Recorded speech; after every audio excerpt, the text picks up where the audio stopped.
આજે પોલીસ શહીદ સંભારણા દિવસ સુરતના અઠવા લાયન્સ પોલીસ પરેડ ગ્રાઉન્ડમાં આયોજન નાયબ મુખ્યમંત્રી હર્ષ સંઘવીની અધ્યક્ષતામાં કાર્યક્રમ હર્ષ સંઘવીએ શહીદ જવાનોને શ્રદ્ધાંજલિ અર્પણ કરી।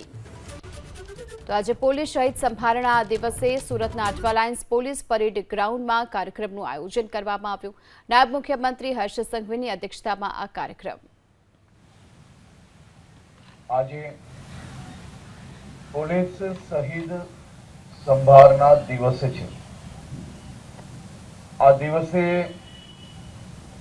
देशनी सुरक्षा शांति अने कायदा माटे पोताने शहादत अने प्राण न्योछावर करनार वीर शहीदों ने याद करवानो दिवस है।